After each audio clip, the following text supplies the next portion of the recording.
있어가지고 제가 버그를 좀 잡고 다시 왔어요. 여기 클라이언트 부분에 보면 클라이언트가 일단 아까 서버가 그냥 멈추고 있어요. 여기에 보면 이게 소켓 프로그래밍의 특징인데 어, 앞서 보면은 요 라인에서 우리가 리드 라인 요 부분 있죠. 31 라인에서 멈추고 있어요. 왜 그러냐면은 클라이언트가 라이트를 하고 프린트 ln 하고 이 부분 PW 플러시 그러니까 변기 내리기를 안 해주면 실제로는 안 보내고 있어요. 프린트 ln 한다고 요 당시에 가는 게 아니고 이건 버퍼링이 돼 있는 상황이고 플러시가 꼭 들어가줘야 됩니다. 프린트 라이터를 쓸 때는 이걸 안 넣어서 일단 2단계가 진행이 안 된 거고요. 그리고 마찬가지 그런 다음에 내가 받은 결과를 여기서 밸런스를 리턴하고 마찬가지 또 서버도 플러시를 꼭 해줘야 돼요. 이 두 가지가 빠져 있으면 안 됩니다. 지금 여기 두 개의 플러시, 클라이언트에서도 프린트라이터에서는 플러시가 꼭 들어가야 되고요. 서버도 플러시를 꼭 해줘야 됩니다. 자, 그렇게 만들어진 상태에서 서버를 띄우고 우리가 클라이언트를 실행을 해보면 어떻게 되는지 한번 볼게요. 자, 클라이언트를 또 두 번째 디버그를 그냥 돌리면 됩니다. 그러면 서버에 잘 이렇게 넘어오는 걸 확인할 수 있고 디버그로 그냥 쭉 보낼게요. 그러니까 지금 200 밸런스 200으로 올라갔어요. 아까 한번 제가 테스트했기 때문에 100이었고 지금 두 번째 200이 됐고 다시 또 디버그를 보내면 300이 될 거예요. 자, 서버가 떠 있는 상태이기 때문에 자, 보낼 때마다 300, 400 그죠? 밸런스 맨 끝에 있는 밸런스 이 부분이 400, 500 계속 올라간다는 거예요. 우리 그 ATM기처럼. 자, 지금까지 소켓 프로그래밍으로 그냥 만들었어요. 이렇게 해도 똑같은 거예요. 똑같은 건데 자, 이게 이렇게 소켓 프로그램을 이렇게 짜면 되네. 뭐 이렇게 볼 수 있습니다. 앞서 우리가 뭔가 똑같이 동작을 해요. 근데 이게 왜 나쁘냐라는 거예요. 이렇게 소켓 프로그래밍의 나쁜 점, 단점이 좀 있다는 거예요. 자, 우리가 이렇게 직접적으로 소켓 프로그래밍을 하게 되면 지금 여기 나오는 것처럼 이러한 프로토콜을 정확하게 우리는 인식하고 있어야 돼요. 그죠? 이렇게 디파짓이라고 해서 이 100이라고 하면 이게 요 앞부분이 명령이고 뒷부분이 숫자다 이렇게 돼 있는데 이게 계속 개선되고 바뀔 수가 있다는 거예요. 그때마다 이 프로그램이 너무 네트워크 프로그래밍에 갇혀 있다는 거죠. 네트워크 프로그래밍에 딱 적합하게 지금 돼 있다는 거예요. 그렇기 때문에 이렇게 소켓의 그 주고받음을 이해해서 한다는 건 상당히 어렵고 우리가 이 소켓 프로그래밍을 하는 사람을 별도로 두고 별도로 개발자한테 소켓 프로그래밍만 알아서 해달라고 우리는 요청을 하고 우리는 객체 레벨에서 이 소켓 프로그래밍을 하지 않아도 객체 레벨에서 할 수 있게끔 이것을 좀 개선할 필요가 있다. 그래서 우리가 여기에 리모트 프록시라고 하는 개념을 한번 적용을 이제 해볼게요. 리모트 프록시라고 하는 걸. 자, 그러기 위해서 먼저 우리가 선언할 것은 인터페이스를 먼저 정의하는 게 필요해요. 자, 프록시라고 하는 게 기본적으로 어떤 인터페이스를 따르는 하나의 가짜 객체를 통해 가지고 그러니까 진짜 객체가 그 인터페이스를 따르고 있고 그러니까 서버에 있는 어떤 기능을 말하는 거죠. 서버에 있는 기능을 원격에 있는 가짜 객체가 따르게 하려고 하면 우리는 인터페이스부터 먼저 정의를 하는 게 좋아요. 그래서 우리가 iBanking이라고 하는 뭔가 선언을 할 거예요. 자, 이 선언은 인터페이스로 들 겁니다. 자, 뱅킹 앞에다 i가 붙은 이유는 인터페이스라는 뜻으로 제가 i를 그냥 붙인 거예요. 자, 인터페이스다. 뱅킹이라고 하는 인터페이스는 기본적으로 뭔가 결과를 받고 보낼 때는 deposit 이렇게 주고 여기에 money 이렇게 하고 싶다는 거예요. 이렇게 나는 서버로 쏘고 싶다라는 겁니다. 자, 그죠? 여기 그냥 인티저라고 하는 객체 모형으로 좀 넣을게요. 인티저. 나중에 어떻게 될지 모르니까 객체 모형으로 일단 주고받도록 이렇게 만들었습니다. 자, 인트를 써도 되지만 인티저라고 하는 객체 모형으로 한번 써볼게요. 자, 이렇게 정의를 했어요. 이렇게 우리가 선언을 해놨다는 거예요. 그러면 이 iBanking이라고 하는 거를 실제 구현한 구현체를 먼저 하나 만들 거예요. 서버 그러니까 뱅킹 그러니까 서버에 있는 뱅킹 실제 서비스겠죠. 서버 뱅킹, 서버에 실제 뱅킹 서비스가 있다. 그 클래스로 갈 거고, 이것은 무엇을 구현한 것이다? implement, 실제 뱅킹에 대한 서비스가 구체화된 것이다 라고 표현한 게 implement입니다.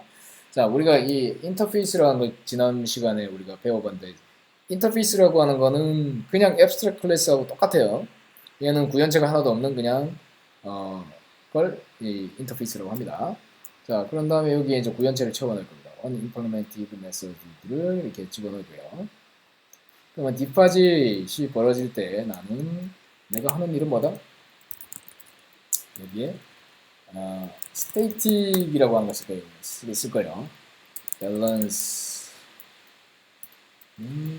제로 이렇게 해놓고 static으로 써도 되고 뭐 상관없는데 인티저 밸런스가 있어요. 밸런스 static 빼죠. 괜히 헷갈리니까 밸런스는 제로 빼서 뭘 할 거냐면 밸런스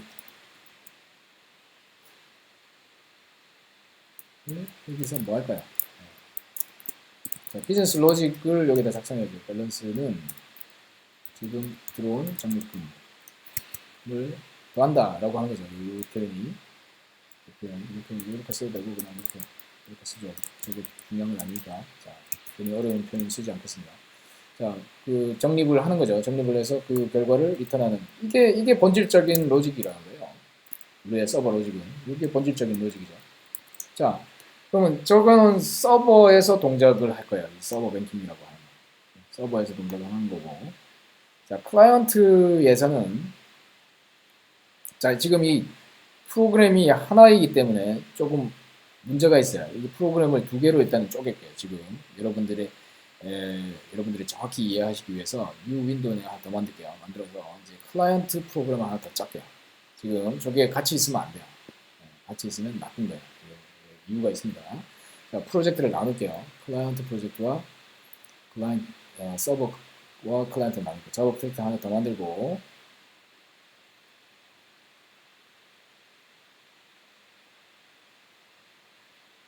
자, 서버는 서버만 두고 클라이언트는 클라이언트만 둘게요. 여기 마찬가지 메이븐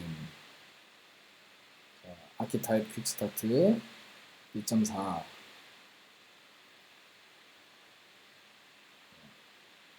다음에 example 여기는 클라이언트로 줘야 되겠다. 데스크톱에 마찬가지.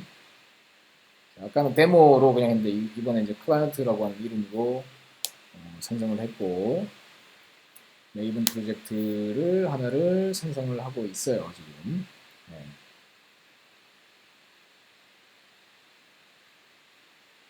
자, 마찬가지 뭔가 질문이 나옵니다 여기에. 자, 이런 질문이 나오는데 어떤 질문이 나오냐면 버전을 뭘로 할 거냐고 그냥 보내면 됩니다. yes, yes 그냥 엔터 치면 되는 거예요. 자, 그런 다음에 오픈 하면은 이제 생성된 게 열리죠.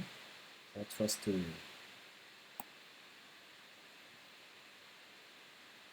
자, 이렇게 해서 또 클라이언트를 만들었어요. 자, 요 클라이언트에는 아까 앞서 만들었던 요 부분을 복사해 올 거예요. 자, 여기에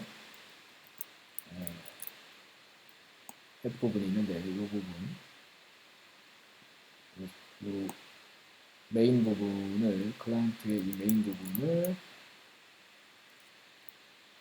지금 만들어진 그 앱에 클라이언트 부분 요 파일 전체 내용을 복사해서 클라이언트가 있는 쪽에는 클라이언트만 두도록 하겠습니다.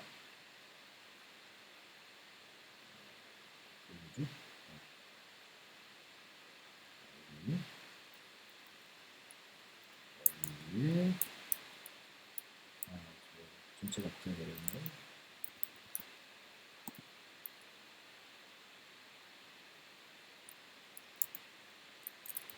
네, 이렇게 클라이언트를 넣어줬고 이름이 클라이언트니까 클래스명의 이름도 또 바꿔주고요. 자, 클래스명과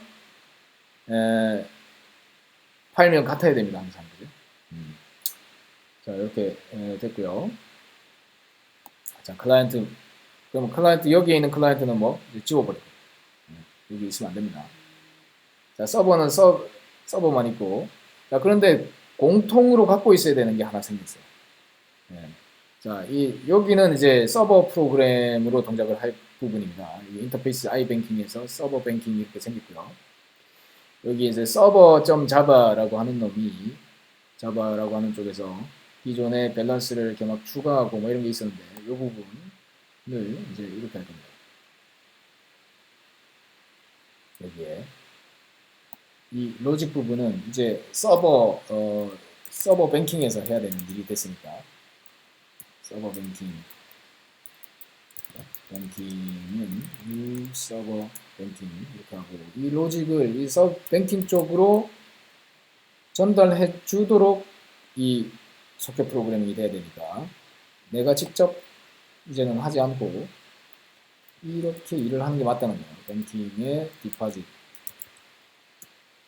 통해서 이 로직을 이제 동작하도록 이렇게 위임이 됐습니다. 그 다음에 밸런스를 리턴하는 거는 이 가져온 이 밸런스의 결과, 그죠? 밸런스가 있을 거고, 밸런스가 여기에 디파짓일 때 밸런스가 뭔지는 모르겠으나 무슨 값이 있겠죠. 밸런스는 이때 받아왔겠죠. 받아왔을 때 그것을 리턴 해주겠죠. 이렇게 플러시 해가지고. 자, 없었으면 이게 지금 뭐 이렇게 지금 0이 돼 있는데 로직은 틀렸지만 어떻게든 이 디파짓으로 왔다고 보고 뱅킹을 위임해서 일단 서버가 동작하도록 그냥 단순히 만들었습니다. 별거 없습니다. 여기까지. 자, 근데 이 인터페이스인 이 i뱅킹이라고 하는 것을 이제 클라이언트가 재밌어져요. 클라이언트에서는 이 i뱅킹이라고 하는 걸 통해서 나는 클라이언트 프로그램이 재밌어져요. 이 i뱅킹이라는 거 먼저 가지고 우선 복사해가지고 여기 클라이언트 쪽에다가 밀어 넣어주고요. i뱅킹이라고 하는 게 복사가 됐습니다. 자, 클라이언트는 이렇게 하고 싶은 거예요. 이렇게 소켓 프로그래밍을 직접 하고 싶지 않다라는 거예요. 이런 거 너무 어렵다는 겁니다. 왜냐하면 ATM을 만드는 사람 입장에서는 나는 소켓 프로그래밍 할 줄 모른다라는 거예요. 너무 어렵다. 나는 그냥 이렇게 쓰고 싶다. 어떻게 쓰고 싶으냐? 저 뱅킹이라는 게 나는 뭔지는 모르겠으나 i뱅킹 그냥 저건 뱅킹 아니냐는 거야. 뱅킹을 나는 어딘가에서 얻어오고 싶다는 거예요. 뭐 somewhere 어디선가 뭐 얻어오고 싶다는 거예요. 네. 그래서 여기서 나는 get banking 그냥 이렇게 하고 싶어. get banking 했을 때 이게 뭐 서버에서 오든 뭐 클라이언트에서 오든 나는 모르겠고 뱅킹 했을 때 뭔가 리턴된 값이 오면 좋겠다는 거야. get banking 해가지고 나는 가져오겠다. 가져온 걸 기반으로 나는 뭘 하고 싶다? 그냥 banking 디파짓 해가지고 나는 100원 그래서 그 결과를 그냥 시스템 아웃으로 난 추적하고 싶다. 엄청 간결하죠? 그죠? 자, 이러고 싶다는 거예요. 어디에선가 나는 이 뱅킹을 얻어오고 싶다는 거예요. 이건 어디서? 원격에 있는 객체를 나는 얻어오고 싶다는 거예요. 원격의 뱅킹 서비스라고 하는 걸 나는 가져오고 싶다. 그걸 네가 알아서 해줘. 라고 하는 겁니다. 그럼 여기 지난 시간에 배운 팩토리 패턴을 여기다 한번 적용을 해볼게요. 자, 이 get banking 이라고 하는 걸 통해 가지고 뭔가 리턴 되기를 바란다. 자, 여기에다가 가짜 객체를 하나 만들어 볼게요. 파일 해가지고 뱅킹이 자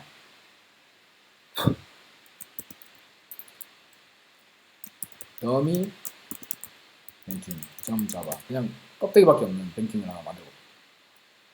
implement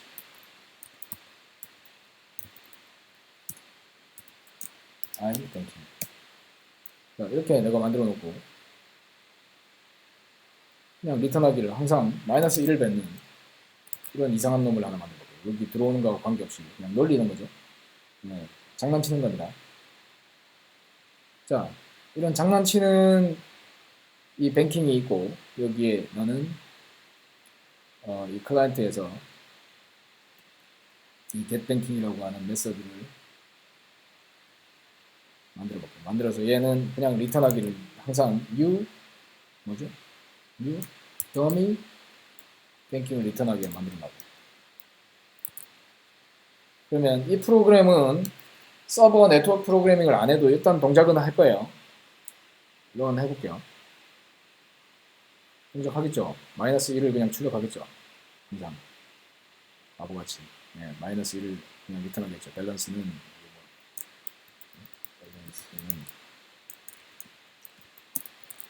아쉽게도 마이너스 1만 계속 내뱉는, 정립을 아무리 해도 내 잔고가 마이너스 1이 돼버리는 이러한 상당히 아쉬운 결과가 나오는데, 일단은 동작을 한다는 거예요, 얘는. 그죠? 근데 여기서 우리가 이 클라이언트 쪽에 네트워크 프로그래밍을 하는 사람을 고용을 해서 우리가 이런 일을 시킬 수 있다는 거예요. 자, 이 더미 뱅킹이 아닌 얘를 복사에다가 이제 진짜 서버 쪽을 호출한 결과를 가져오는, 그래서 얘를 이제 복사를 해볼게요. 카피를 해가지고 붙여넣기를 해서 카피를 만들고, 여기가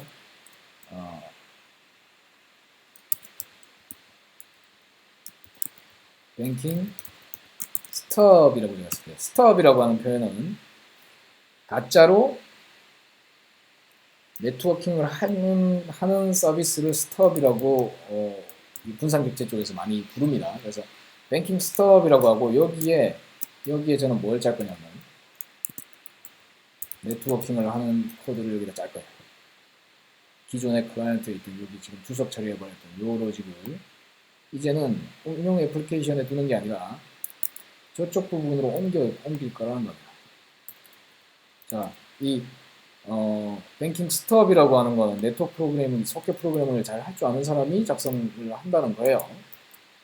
자, 이 사람은 이 클래스를 넘겨받아서 위임을 하는, 실제 서버로 이 일을 주고받는 일을 하는 그러한 프로그램을 여기서 짜줄 겁니다. 기존에 여기에 안 쓰죠. 이것들은 이제 저쪽으로 옮겨주면 되죠. 좀 스톱 쪽으로 옮기고. 자, 여러분들 숙제가 지금 제가 이렇게 그냥 코딩 막 하고 있잖아요. 이거를 직접 코딩하는 게 숙제입니다.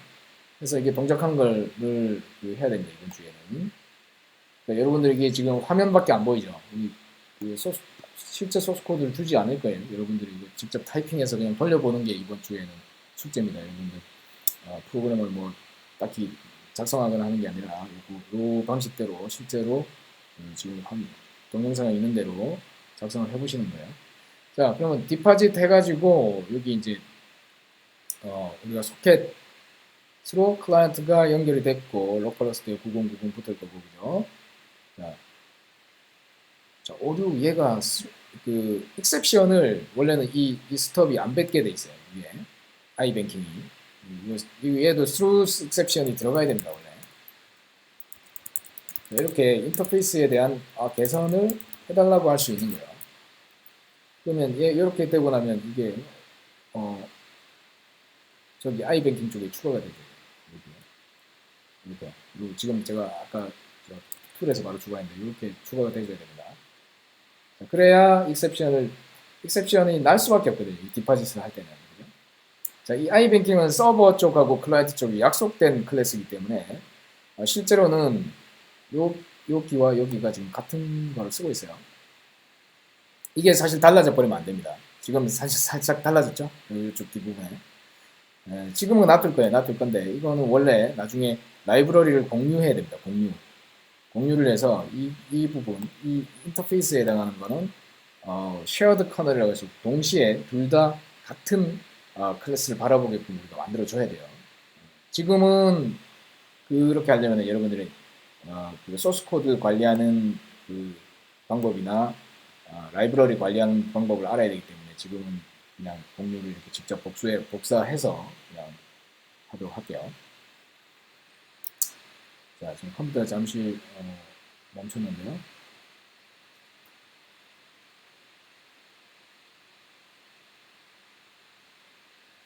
조금 기다렸다가 컴퓨터가 좀 갑자기 왜 이러죠? 이제 풀렸어요. 자, 그래서 이 뱅킹 스톱이라고 하는 쪽이 이제 네트워크를 통해서 지금 여기 이 머니라고 하는 값을 여기다가 넣어줘야 되겠죠. 실제로 보낼 때는 이렇게 가야 된다는 거예요. 머니로 해서 디파짓으로 프린트 LN에서 보내고 받은 값에서도 받은 값이 있겠죠. 받은 값이 그걸 바로 출력하는 게 아니라 내가 내뱉어야 되죠. 받은 값도 마찬가지 두 개의 파트가 있을 거예요. 밸런스가 앞부분에 있고 두 번째에 실제 그 값들이 들어있죠. 그래서 여기가 스트링으로 받을 때 property and value를 이렇게 받았을 겁니다. 우리가 관심 있는 값은 두 번째 저 value 부분이겠죠. value 부분. 오늘 리턴하기를 property and value의 첫 번째 값을 1이 두 번째 값이죠. 이것을 integer parse int를 통해서 이 부분을 리턴해준다 이렇게 되죠. 자, 여기가 read line 했을 때 여기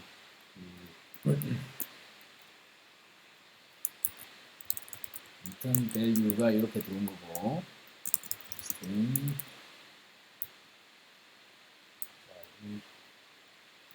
이 값이 return value를 split 해가지고 컬론으로 스플릿한 값이 property and value로 해서 두 번째 컬론 뒤에 나오는 값을 이렇게 가져온다 이렇게 작성했습니다.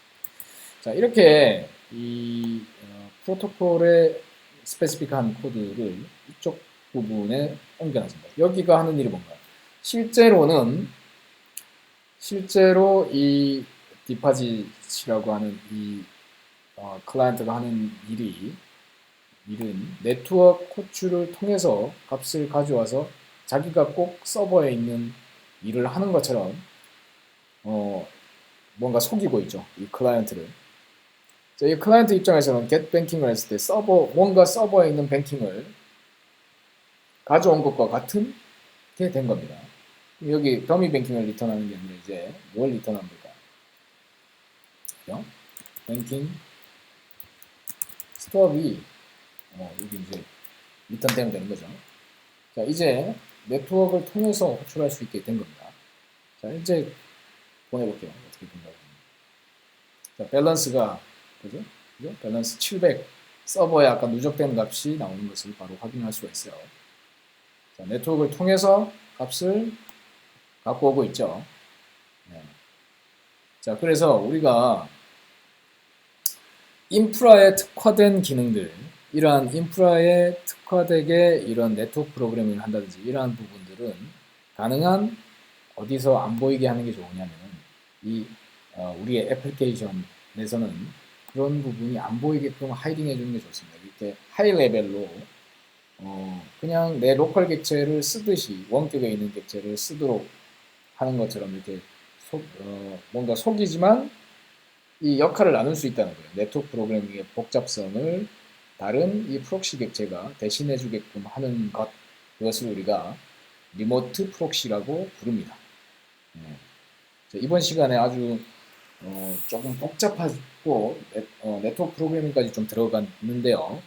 여러분들이 이거를 여기서 쭉 봤던 것처럼 서버와 클라이언트를 이렇게 작성해서 하나씩 만들어 보면 이것이 최근에 우리가 많이 쓰는 그 RPC 개념입니다. RPC라고 하면 리모트 프로시저 콜 개념이고요. 이런 툴들을 직접 오늘 구현을 해봤는데 이 스톱 같은 경우는 자동으로 생성을 해줘요. 그 RPC 툴들을 쓰시면 이걸 직접 코딩할 일이 없습니다. 이렇게 직접 코딩하는 게 아니고 이거를 자동으로 제너레이션을 해줘요. 오늘은 직접 한번 만들어 본 거예요. 이 프록시 객체를. 근데 이런 것들을 그냥 자동으로 만들어주는 그 프로그램들이 있습니다. 그 대표적인 게 gRPC 같은 게 있어요. gRPC. gRPC라고 하는 것도 있고요.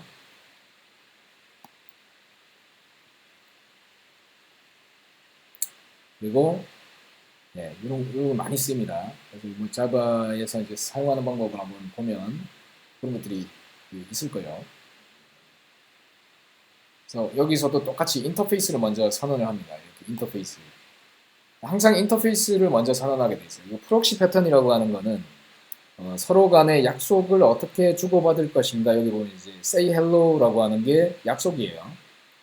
자, 이렇게 인터페이스를 먼저 선언하고 그것에 대해서 클라이언트와 여기 보면 그리트 인프를 해가지고 이렇게 만들어 놓고 아까 say hello에 대한 그 실제 로직이죠. 서버 로직을 이렇게 만들고 거기에 대해서 클라이언트는 우리가 자동으로 제너레이션을 할 수 있게 돼 있어요. 이렇게 new builder 뭐 어쩌고저쩌고 이렇게 생성을 해주게 됩니다.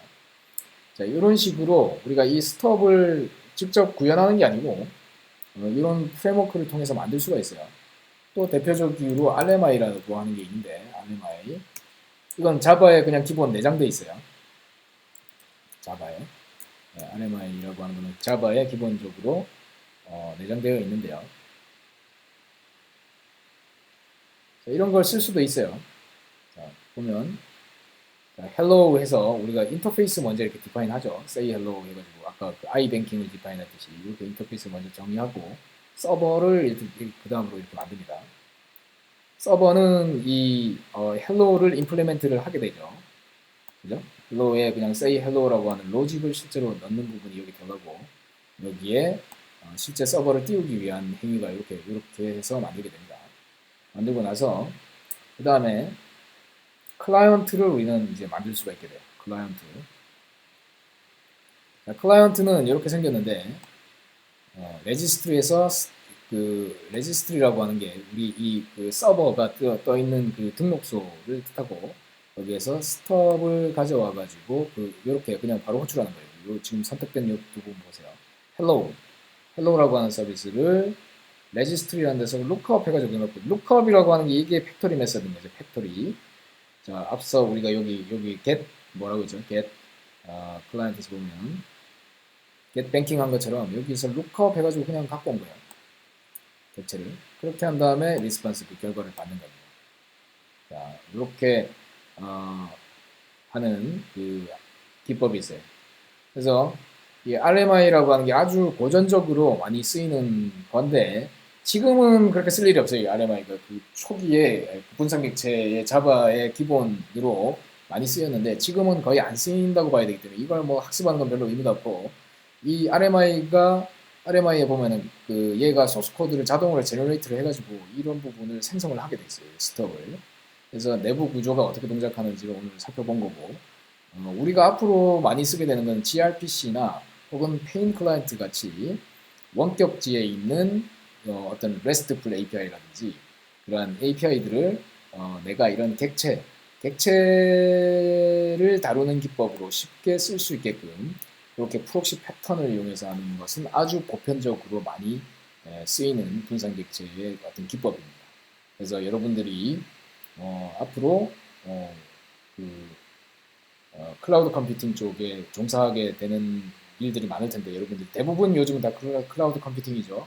그럴 때에 원격지에 있는 어떠한 서비스들을 우리가 어떤 해당 랭귀지, 해당 여러분들의 프로그래밍 언어 쪽에서 가져다가 쓸 때에는 대부분 이런 식으로 여러분들의 업무적인 로직이 들어가는 부분에서는 가능한, 그러니까 여러분들의 애플리케이션에 업무를 주로 하는 사람들은 이렇게 그 객체 기반으로 이렇게 그냥 자연어를 서술하듯이 이렇게 구성을 해주는 게 잘 만드는 거라는 거예요. 기존에 만든 예제처럼 이 스톱 코드가 직접 여러분들이 이 코드가 여러분들의 비즈니스 로직에 그러니까 이 클라이언트라고 하는 이 코드 안에 직접 이렇게 아까 들어있었던 시절이 있었죠. 이렇게 직접 들어있었어요. 이거는 누가 봐도 읽기 어렵고 오류를 낼 수밖에 없는 거예요. 여러분들의 이 비즈니스 로직이 들어가는. 그러니까 여기는 가능한 우리가 선언한 이 인터페이스를 기반으로 해서 비즈니스 로직을 작성하는 사람들의 입장에서 뭔가 혼선이 없게끔 해줘야 돼요. 자, 다시 한번 정리하자면 자, 여러분들이 이게 파일 하나하나가 각자 역할이 다르다고 보면 돼요. 이걸 작성하는 개발자가 다르다고 보면 됩니다. 그래서 자바나 이런 그 객체 지향 언어는 이 클래스의 오너십이 있어요. 오너십. 자, 이 client.java를 계속 유지보수하는 사람이 있고, 이 뱅킹이라고 하는 인터페이스만 선언하는 사람도 있고, 이 뱅킹 스톱이라고 하는 것만 관리를 하는 사람이 있는데, 뱅킹 스톱이라고 하는 거는 소켓 프로그래밍에 능숙하고 네트워크 프로그래밍을 이해하고 있는 사람이 이걸 다루게끔 해준다는 거예요. 전에 우리 역할극 나눈 거 있죠. 개발자 ABC. 그거하고 똑같은 겁니다. 그러니까 그렇기 때문에 이 부분, 이런 그 약간 인프라라고 표현하면 이제 이런 네트워크 레이어라든지 이런 복잡성에 기인하는 것들은 다른 개발자들로 역할을 나눠주는 게 매우 중요합니다. 우리가 클래스 시스템이라고 하는 것은 결국 초기에도 얘기했다시피 separation of concern, 각 개발자가 가지고 있는 그 전문성을 가능한 나눠줄 수 있는 그 구획을 잘 나누는 기법이에요. 그렇기 때문에 한 소스 코드 안에 섞어놔도 아까처럼 동작은 한다는 겁니다. 아까 클라이언트 자바 하나밖에 없었죠. 그 속에 다 들어있었고 지금 보면은 오히려 더 복잡하게 여러분들 느낄 수 있지만 여러분들 이 객체 지형 규모 있는 애플리케이션 나중에 엄청 커지거든요. 이 애플리케이션이. 그랬을 때 이 그 뱅킹에 여러 메서드가 앞으로 추가된다고 볼게요. 예를 들면 뱅킹에 이제 이 디파짓만 있는 게 아니라 이제 위드로도 생길 수 있죠. 위드로 이런 게 생길 수 있다는 거예요. 그죠? 위드로 어떻게 쓰나요? 네. 인출도 생길 수 있는 거죠. 인출도 생길 수 있다는 거죠. 얼마 할지 인출이 생길 수 있다는 거죠. 그러면 이렇게 그 1레벨에서 그냥 선언을 이렇게 해주고 추가를 하는 것과 여러분들이 이렇게 해가지고 이제 그 서버하고 같이 그죠? 서버에도 이게 이제 추가가 됐다고 볼게요. 서로 약속이 이렇게 추가가 됐어요. 그러면 엄청 심플하죠. 서버 뱅킹에서는 로직만 추가해주면 되는 거예요. 여기 자동으로 이렇게 딱 뜨잖아요. 추가하라고 임플리멘트. 그럼 위드로 작성을 하겠죠. 그럼 비즈니스 로직을 하는 사람 입장에서는 요것만 코딩만 짜면 된다는 거예요. 이렇게. 자, 이렇게 그냥 빼기죠. 위드로. 그 다음에 서버 쪽에 그 네트워킹을 하는 사람 입장에서는 else 부분이 추가되고 if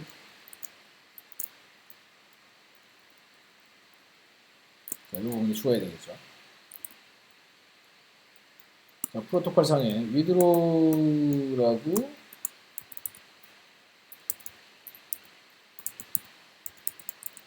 들어오면 withdraw를 호출하자 이렇게 서버에서 이렇게 해줘야 되겠죠. 그죠? 서버에서 이렇게 해줬다고 볼게요. 이렇게. 자, 요것도 자동으로 제너레이트 하는 게 있어요. 요 네트워크 프로그램도.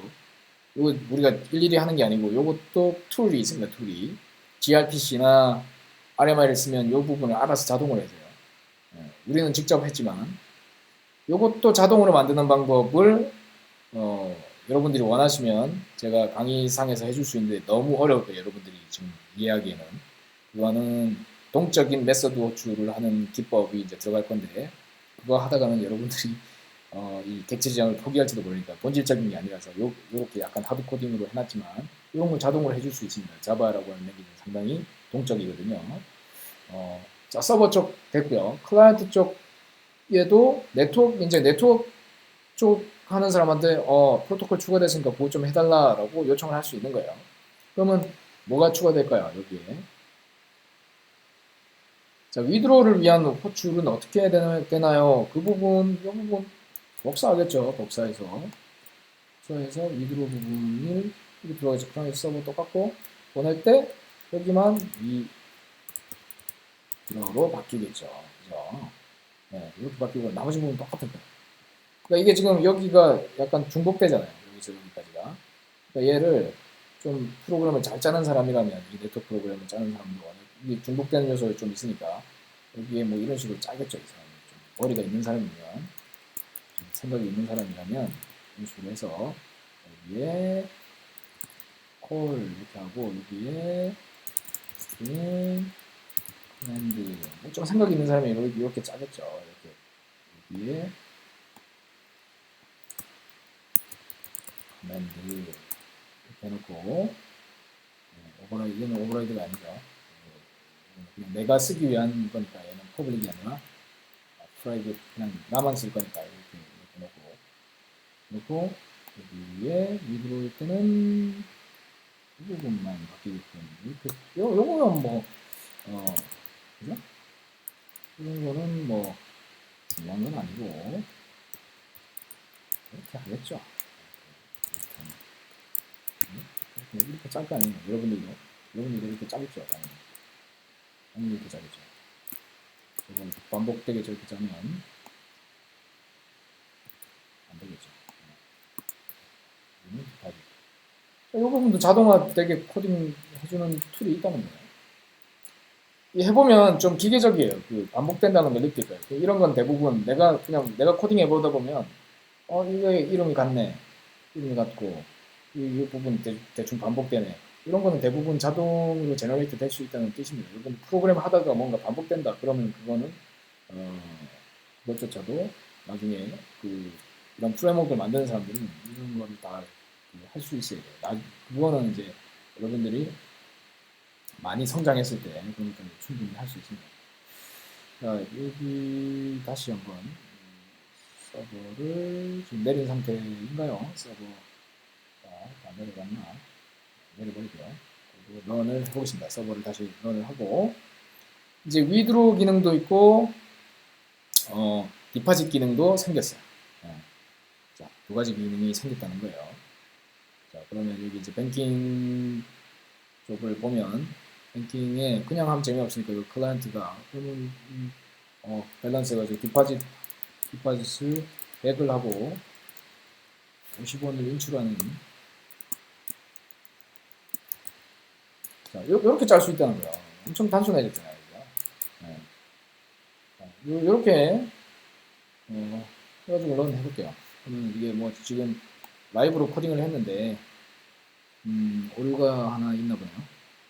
보겠습니다. 그러니까 이 더미 뱅킹 쪽이 오류 좀 바뀌었고요. 그 다음에 여기 디파지 여기 널 포인터 뭐 이런 오류 났어요. 콜에 39 라인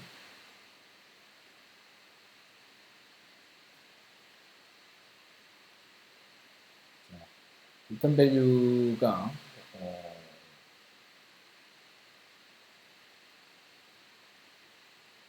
제대로 넘어오지 못했어요. 리턴 밸류가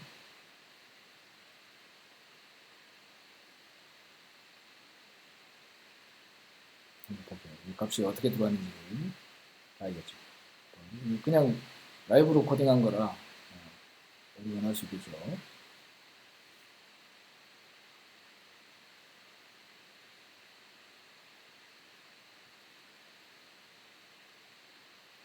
여기서 넘어올 때도 넘버 포맷에 넘겨줄 때부터 값이 좀 좋지 않았나 봐요. 그러니까 서버에서도 거부를 했어요. 아까 위드로우 디파짓 한번 볼게요.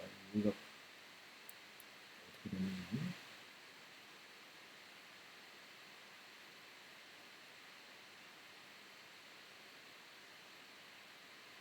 이렇게 보낼 때 잘 보냈는지 일단 먼저 봐야 되죠. 커맨드하고 자, 여기 먼저 디버그를 걸어볼게요. 서버를 다시 띄우고요. 서버 쪽에서도 어떻게 넘어왔는지 이렇게 봐야 돼요. 서로 서버에서도 클라이언트가 보내온 값을 봐야 돼요. 보고 확인을 해야 됩니다. 이렇게 확인을 해놓고요. 그 다음에 서버 클라이언트에서 서버 이제 띄워놓고요. 서버를 디버그 모드로 띄우고 그 다음에 클라이언트도 디버그 모드로 시작할게요. 자, 이제 클라이언트가 일단 보낼 때 어떻게 보내는지를 이렇게 봐야죠. 자, 클라이언트가 자, 커맨드 mony 이 부분을 이렇게 선택을 해서 우클릭을 해보면 evaluate in debug console 해가지고 이거 디파짓 해가지고 뭔가 커맨드를 내가 보낼 때, 이걸 잘못 넣었네, 그죠? 이걸 잘못 넣었네. 그 부분이 포함돼가지고 이렇게 두 칸이 돼버렸어요. 그러면서 아마 서버에서 파싱을 할 때 두 번째 이 값을, 밸류를 제대로 못한 것 같아요. 그러니까 이런 실수가 나올 수 있습니다. 그래서 이건 클라이언트 잘못이죠. 그래서 클라이언트를 그냥 내렸다 올릴게요. 제가 잘못한 거니까. 서버도 아마 이것 때문에 죽을 것 같아요. 서버도 다시 띄워드리도록 하겠습니다. 자, 서버 다시 띄웠고요. 클라이언트를 다시 진행을 해볼게요. 자, 이제는 아마 오류가 고쳐졌다고 그냥 또 자신하고 그냥 넣는 걸 해볼게요. 자, 여기 이제 클라이언트에서 제대로 값을 아마 서버에서도 제대로 받을 것 같아요. 자, 하고 해볼게요. 자, 밸런스가 100에서 위드로우하고 나니까 50이 남은 거죠. 자, 두 번째 하면 어떻게 될까요? 150에 100 이렇게 되겠네요. 두 번째 또 보내볼게요. 150에 100. 네, 150에 100. 200에 150. 네, 50원씩 남는 거죠. 50원씩은. 네, 이렇게 50원씩 이렇게 비교를 하고 있습니다.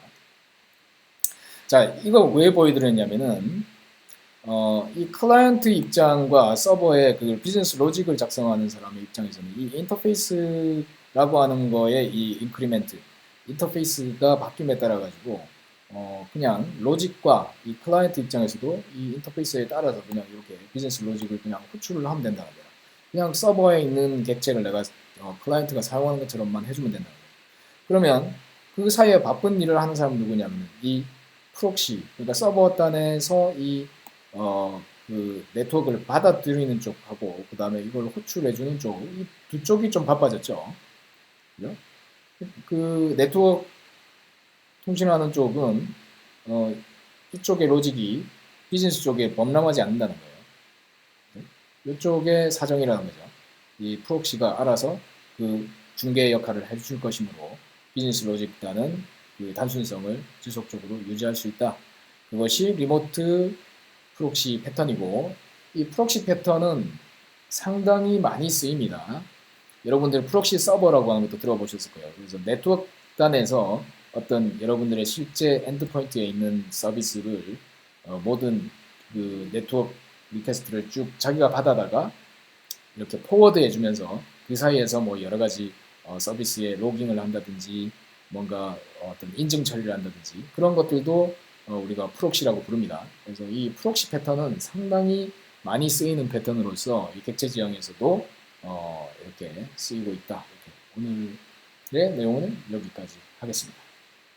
여러분들의 숙제는 지금까지의 우리 교수님이 직접 코딩한 걸 여러분들도 똑같이 코딩해서 이렇게 나오는 걸 보여주면 됩니다. 이렇게 캡처하면 돼요. 여기 스톱 부분에 요렇게 코딩됐다는 걸 우리는 알아야 되기 때문에 클라이언트에 이 부분 나와야 되고요. 이 부분 표시되고 이 부분이 표시되어야 됩니다. 네? 이 코드가 이렇게 만들어져야 돼요. 네?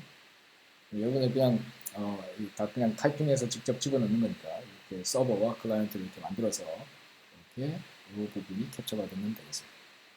수고하셨습니다.